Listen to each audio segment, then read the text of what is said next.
tous. Je m'appelle Emma Jean-Pierre, je suis en train de développer l'anesthésie et la réanimation du premier semestre. Je vais vous présenter ce topo sur les nouveaux anticoagulants antifacteur 11, réalisés sous la supervision du docteur Étienne Puel. Pour introduire mon propos, je vais vous présenter un cas clinique. C'est M. M, un patient de 81 ans, qui a le principal antécédent une hypertension artérielle chronique sous bithérapie. Il n'est pas insuffisant rénal chronique et il va être pris en charge au bloc opératoire en urgence pour un engouement herniaire. Il recevra en post-opératoire une anticoagulation prophylactique par HBPM à 4000 unités par jour qui sera débutée à H+8 post-opératoire. Finalement, à J+2 post-opératoire, le patient va représenter une recrudescence de ses douleurs abdominales associées à un syndrome inflammatoire abdominal avec hyperleucocytose, réélévation de sa CRP et fébricule. Et il sera finalement repris au bloc pour drainage d'un hématome de paroi. Ma question est la suivante. Pensez-vous que nous avons bien protégé M. M du risque de thromboembolie veineuse post-opératoire? On a envie de croire que oui. Tout le monde est d'accord. A priori, tout le monde est d'accord. Hein. Et bien moi aussi, je suis d'accord avec vous. J'ai pris l'algorithme court dans ma barre 2022. Vous voyez que le patient avait une chirurgie digestive pariétale, donc une chirurgie à risque faible ici, et qu'il avait, il faut me croire sur parole, un risque associé à sa condition qui était de 3, donc un risque modéré. Chirurgie faible, risque modéré, il avait une indication d'anticoagulation. On a choisi de faire de l'énoxaparine 4000 unités. Et en même temps, si on réfléchit un petit peu sur ce cas, finalement, les anticoagulants ont induit chez ce monsieur a priori sûrement une complication, à une nouvelle chirurgie, à une augmentation de sa durée d'hospitalisation, à la recrudescence de son syndrome inflammatoire. Donc peut-être que finalement, il n'était pas si bien protégé que ça, malgré le traitement anticoagulant prophylactique, sur le risque de thromboembolie veineuse. Alors pourquoi développer de nouveaux anticoagulants qui ciblent le facteur 11 ? Tout d'abord parce que les anticoagulants actuels, qui agissent tous sur la voie commune de la coagulation, à savoir le facteur 2 et le facteur 10 situés ici, ils ont des indications qui sont limitées en pratique clinique par le surrisque hémorragique qu'ils induisent, en particulier chez les patients à risque que sont les patients âgés et les patients insuffisants rénaux chroniques.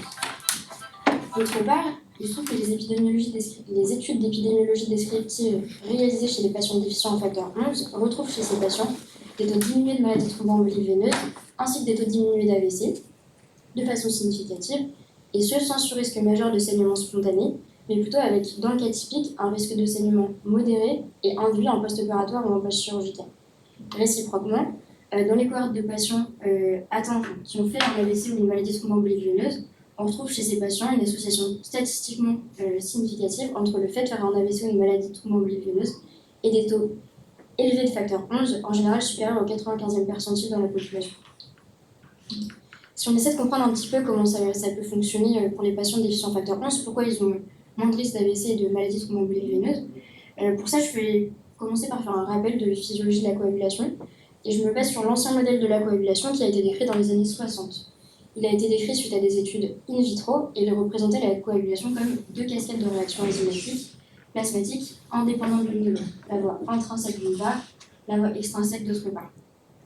Ces deux voies, elles sont donc initiées par des signaux différents et elles se rejoignaient en une phase commune.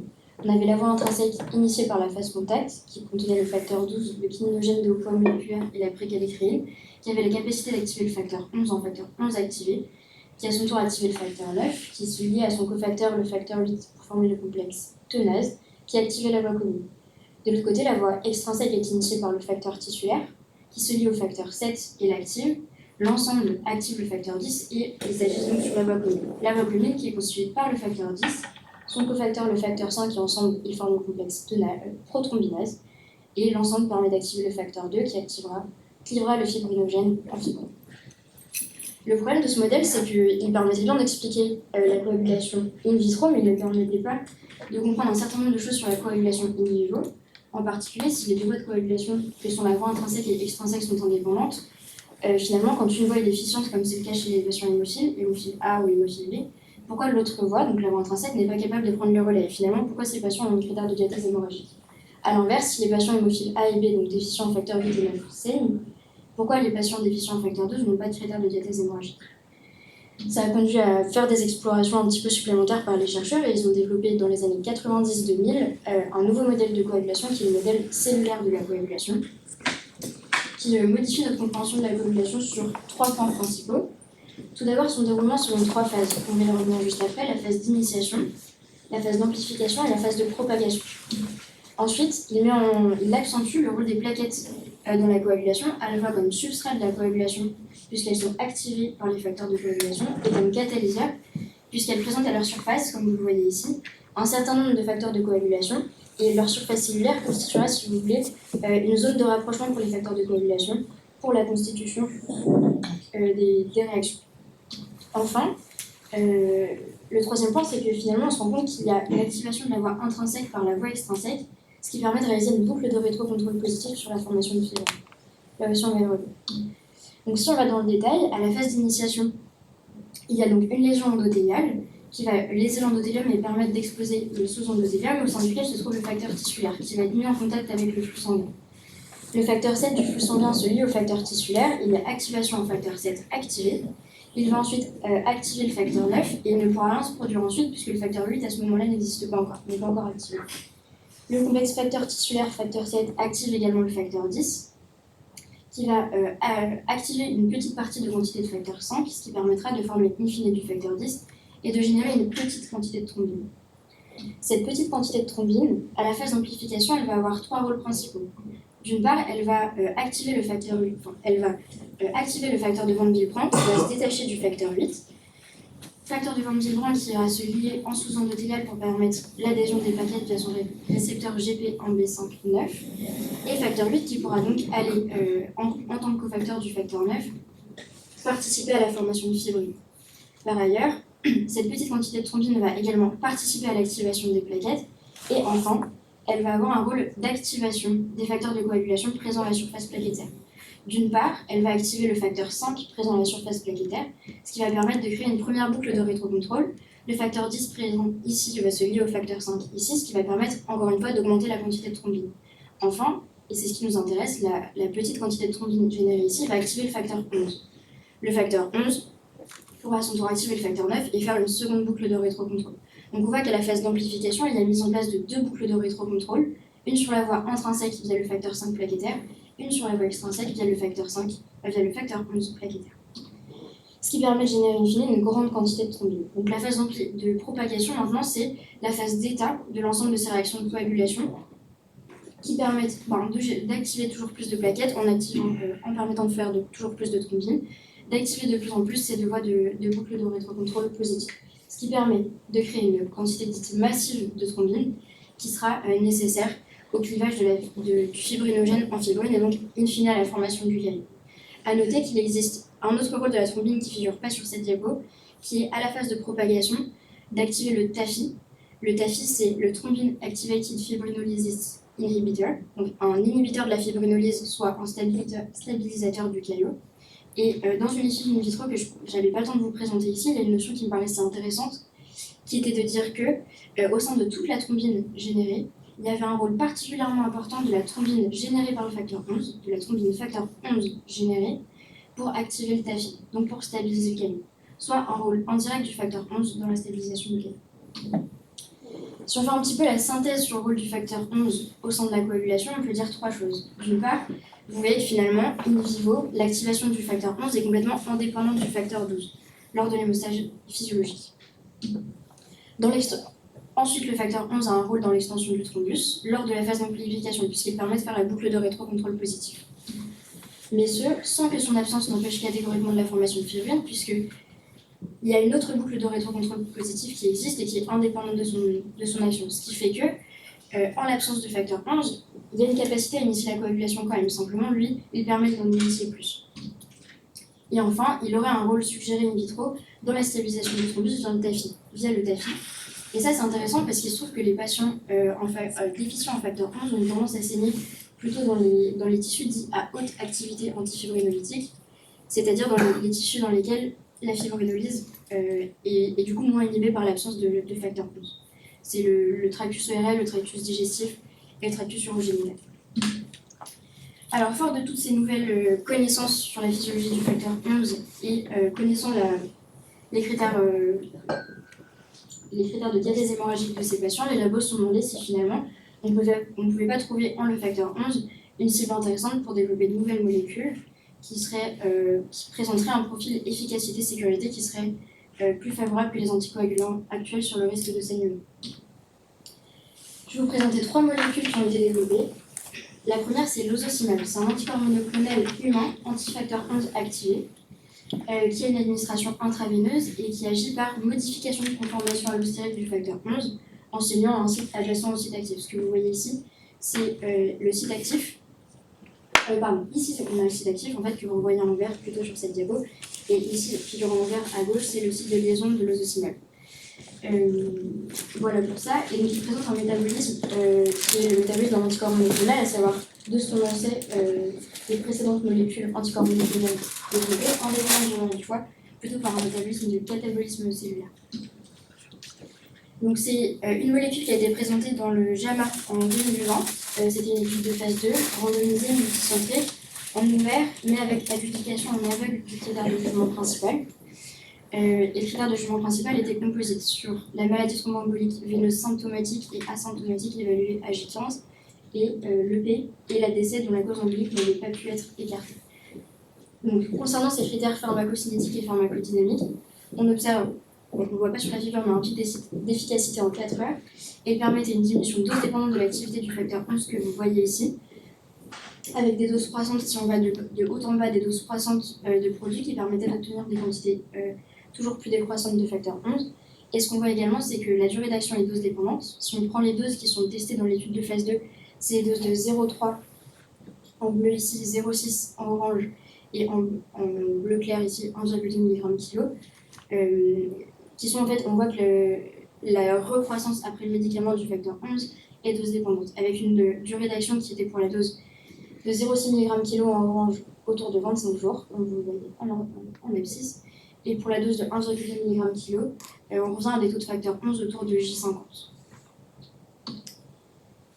Là, donc cette figure, elle vous représente la même chose, mais avec l'élévation du TCA. On a une élévation du TCA qui est dose dépendante selon la dose, avec de base en haut des doses croissantes de molécules. Et là encore, une activité qui est dose dépendante dans le groupe. Concernant le critère d'efficacité, il y a un certain nombre de doses qui ont été testées, à la fois en post-opératoire et en préopératoire. Ce qu'on peut dire, c'est que les doses de 0,6, 1,2 et 1,8 mg/kg ont toutes fait la preuve dans cette étude de leur non-infériorité par rapport à l'énoxaparine 40. Donc, le comparateur dans cette étude, c'était l'énoxaparine 40 en post-opératoire de chirurgie du genou. Donc, toutes les doses post-opératoires montrent leur non-infériorité dans cette étude, tandis que la dose la plus haute de 1,8 mg préopératoire montre carrément dans cette étude une supériorité. Concernant le critère de sécurité, il était composite également, il comprenait les saignements majeurs et les saignements non majeurs cliniquement significatifs. Et ce qu'on observe, on observe sur les doses les plus faibles, qui étaient non inférieures en post-opératoire 0,6 à 1,2 mg/kg, une différence significative sur ces critères en faveur des antifacteurs 11, tandis que les doses les plus hautes de 1,8 mg/kg post et préopératoire ne montrent pas de différence. Notez que c'était une étude de phase 2 qui n'était donc pas du tout designée pour conclure sur ce critère, donc différence significative à interpréter avec précaution. Par ailleurs, l'autre chose intéressante, c'est qu'entre l'administration post-opératoire et préopératoire de 1,8 mg/kg, on a l'impression quand même qu'il y a une tendance à une augmentation du saignement pour la dose de 1,8 mg/kg. Enfin, je vous présente rapidement son prix de $1 200 pour 1 mg, ce qui reviendrait à des traitements entre 150 et 150, enfin entre 50 et 150 000 $ pour l'instant. L'autre molécule que je voulais vous présenter, c'est un autre anticorps monoclonal, l'abelacimab, qui a un mécanisme d'action un petit peu différent puisqu'il agit par liaison au site catalytique du facteur 11 et qu'il empêche son activation par le facteur 2 ou le facteur 12. Il présente une voie d'administration qui est soit intraveineuse, soit sous-cutanée. Dans l'étude de phase 2 qui a été présentée, c'était l'administration intraveineuse qui était étudiée sur le même critère de jugement principal que précédemment, à savoir la maladie thromboembolique veineuse symptomatique ou asymptomatique évaluée par phlébographie à J12, J15, quelque chose comme ça, le décès de cause dont la cause embolique n'avait pas pu être écartée, et le donc, concernant son mode d'action, on en a parlé, celui au site catalytique, et donc concernant les critères de pharmacocinétique et de pharmacodynamique, un délai d'action de l'ordre de 1,75 à 12 heures, là ça se voit globalement sur la diapo, de l'ordre de 1 heure même. avec une augmentation des concentrations qui est dose dépendante, comme vous pouvez le voir. Là, c'est la dose la plus haute de 150 mg qui a été étudiée. Ça, c'est la même dose de 150 mg chez le patient obèse, on y reviendra un peu après. Et puis là, c'est les doses de 75 et de 75 et de 30 mg qui sont étudiées. Ce qu'on voit également, c'est que la durée d'action est dose dépendante. Si on regarde les taux de facteur 11 qui ont été retranscrits ici, les taux de facteur 11 sont équivalents entre les groupes de façon initiale. À J3, tous les taux de facteur 11 sont effondrés quelle que soit la dose. À J10, les taux de facteur 11 commencent à se réascensionner pour la dose la plus faible de 30 mg kg, tandis que les taux restent effondrés pour les doses les plus hautes. Et on voit qu'à J30, la dose de 150 mg permet un effondrement toujours présent du taux de facteur 11. On retrouve un petit peu la même chose sur cette diapositive avec l'élévation de l'UTCA qui est dose dépendante, dont la durée est dose dépendante. Donc l'abelacimab, il a été présenté dans une étude très similaire à celle de l'osocimab, et donc sur le critère de jugement composite d'efficacité, il prouve dès la dose de 30 mg une non-infériorité pour toutes les doses, et pour les doses de 75 et de 150 mg, une supériorité, donc après une injection intraveineuse sur 1 heure.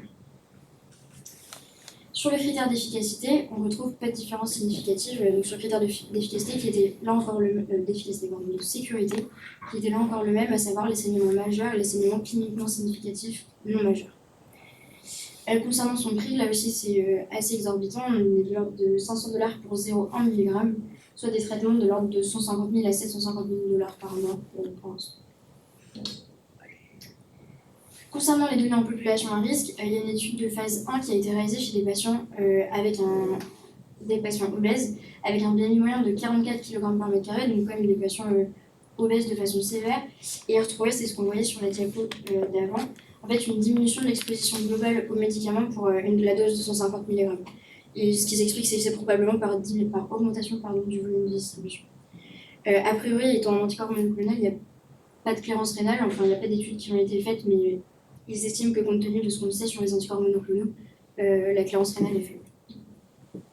La dernière molécule que je voulais vous présenter, il s'agit du milvexian, une molécule un petit peu différente puisque là c'est une molécule qu'on prend par la bouche, une molécule d'administration orale, qui est un inhibiteur direct et réversible du facteur 11. Vous voyez, c'est en effet une petite molécule, il y a une dizaine de carbone au maximum, donc pas du tout le même type que les deux molécules précédentes.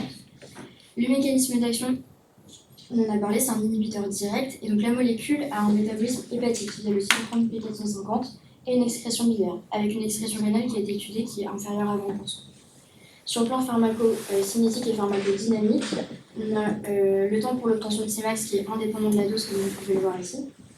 Les différentes doses croissantes permettent tous une élévation à un temps égal. On dit une élévation à un temps égal du TCA, la PTT c'est l'acronyme anglais pour le TCA.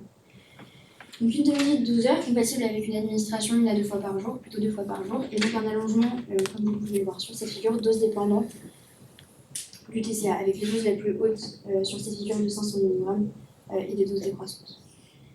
Avec une demi-vie, de retour à 100% du TCA, enfin un TCA égal à 1, autour de 12 heures pour les doses les plus faibles, qui sont ces doses qui ont été testées, on n'a jamais monté jusqu'à la dose de 500 mg en étude de phase 2.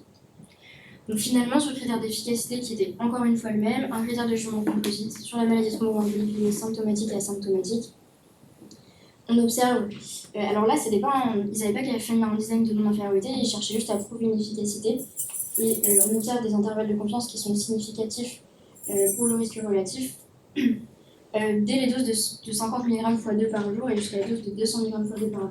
La dose de 200 mg en 12 minutes par jour est également efficace. Sur le critère de sécurité qui était là encore toujours le même, dans les saignements majeurs et non majeurs, on retrouve pas de différence significative, encore une fois dans des études qui ne sont pas designées pour conclure sur ce critère. Pour finir, les données en population à risque retrouvent une exposition aux médicaments globalement augmentée en cas d'atteinte hépatique. C'était intéressant à regarder vu que le médicament là est d'élimination hépatique. Chez les patients de Child 2A et B seulement, chez les patients Child 2C, enfin les patients de Child 2C n'étaient pas inclus dans l'étude. Et pas d'atteinte hépatique pharmaco-induite, mais la limite c'est qu'il y avait eu une seule administration sur un médicament qui va être administré un certain nombre de fois comme vous le savez, cette demi-vie. Et une exposition à médicaments globalement augmentée chez les patients qui avaient une insuffisance rénale. Le prix, là encore, 12 000 $ pour 50 mg, soit des traitements de l'ordre de 24 à 96 000 $ par jour.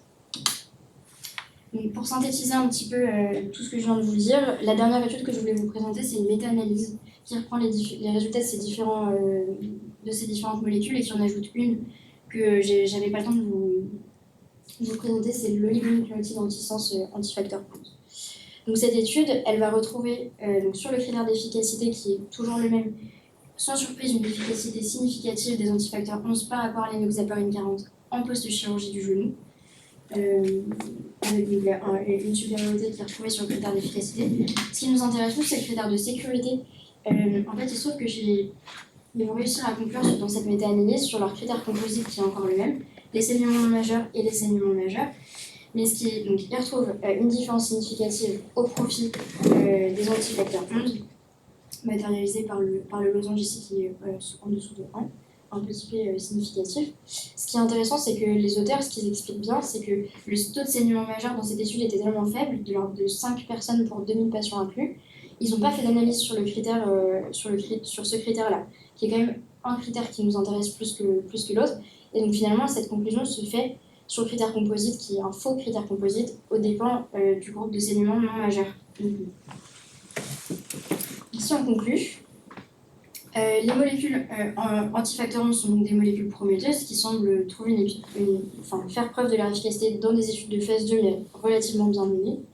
Elles montrent une efficacité supérieure dans la maladie thromboembolique veineuse par rapport à l'enoxaparine 50, et le résultat de la méta-analyse nous permet de conclure à probablement une réduction significative des saignements non majeurs.